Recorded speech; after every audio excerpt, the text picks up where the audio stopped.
We're Josiah and Lauda, and we exchanged traditional comforts for a life filled with adventure, peace, and freedom when we moved into our van Paz in June of 2021. This lifestyle woke us up from the daydream the system had us in. We are in Colombia. Josiah is in Colombia. We are in my family's finca, or my family's farm. Tell me a little bit about the history of this place. This place in the mountains belongs to my family, like for decades. It was my great-grandfather's property, but it was abandoned for years. Mm-hmm. And I didn't even know that this place existed before COVID. So in 2020, we were so suffocated in the city. And my father had this idea to start cultivating our own food. And you guys ended up building a home, like a little house, a cabin up here.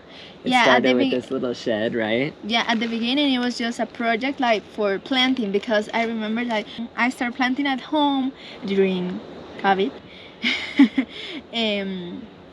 Like open more possibilities for me to realize that, okay, we need something better. We were having a discussion earlier talking about like the main benefits to cultivating your own food, right? To having a garden or fruit trees or whatever it is, that you know exactly where they came from, you know, from your farm to your table. You become more conscious about the food, and also you appreciate more the food. Growing food is like a therapy. I mean, I think that definitely plays into like the mental health. You were talking about it before, like after 2020 or during 2020 being locked up, getting to be out in nature. I mean, that's such a benefit to your health. So many people spend the majority of their day either in an office or in their home, and they don't, you know, walk barefoot in the grass or in the dirt. I feel kind of sad for people that have never seen a plant growing up. Yeah. Because it's so beautiful. The process is like from the seed into the fruit that you pull off of it. Exactly. Yeah. Like it's beautiful. It's like magic. It is. That's obviously some of the mental benefits, and I think the most obvious benefits come to your physical benefits, right? Your health.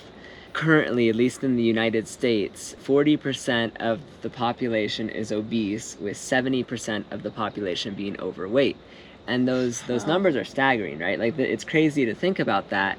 But when you look at the correlation between obesity increasing and the number of people farming their own food, it's really interesting, because a handful of generations ago, 90% of those people working in the United States were working on farms.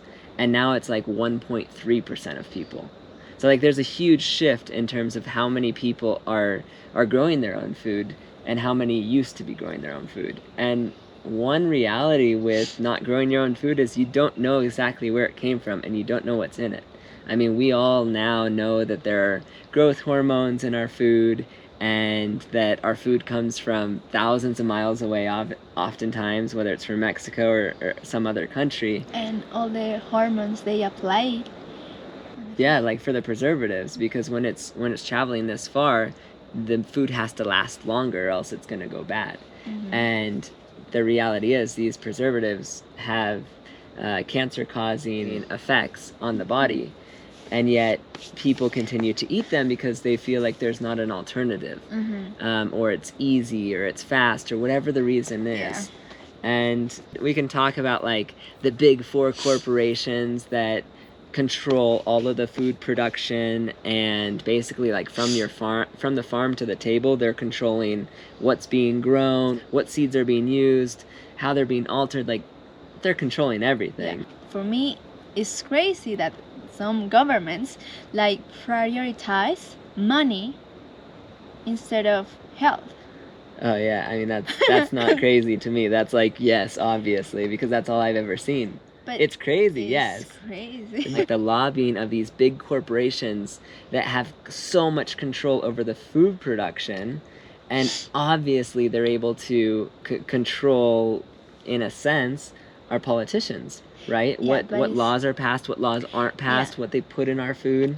Like, you know, I know, everybody knows, and nobody cares?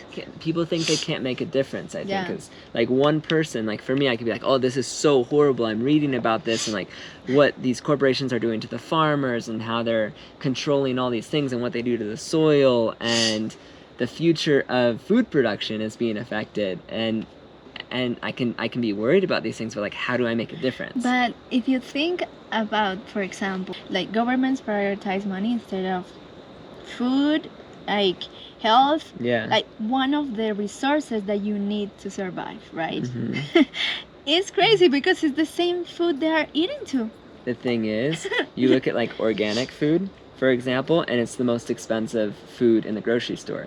So those politicians, they have a lot of money, so they can have their kids and grandkids buy organic quality food or food from the farmer's market, or they're in locations where they have alternatives. They're able to have more fresh food. But in a lot of places, because it's controlled by these corporations that are only focusing on money, it's low quality food going to a lot of these places at higher prices because they can. Yeah. Because they have a monopoly on the whole industry. Yes. It's crazy. A ver, pruébala. How is your coffee, Josiah? It's a bit strong. One thing that we talk about as being able to escape the system completely. When you think of like a minimalist approach to life, you really only need 3 things, like food, water, and shelter. And being able to grow your own food, even if it's not all of your food, that eliminates one of the 3 needs that you have, and therefore supports you in being able to walk away from the system. You become self-sufficient, and you're not reliant on a government, any corporation, or anyone other than yourself and your land to eat and survive. Yeah! So what's the name? Chiquichucumoya. Chirimoya. Growing food is basic. But it's intimidating. You say it's basic because like you grew up around other people that were growing food, but for me, like growing up in a city, it is super intimidating, thinking like, I can't like take this seed and make, like I understand how it works, I know, but like the first time doing something, it can be super intimidating. Even in a house, you can do it. I understand from other people's perspectives, because that used to be me thinking, I've never done it. Who do I think I am to think that I can do it? Nowadays, like with YouTube videos and everything else, like we built a van to live in for a year.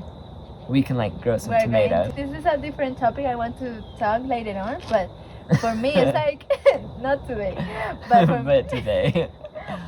Just a little bit, because it's frustrating for me to see how education works. Yeah.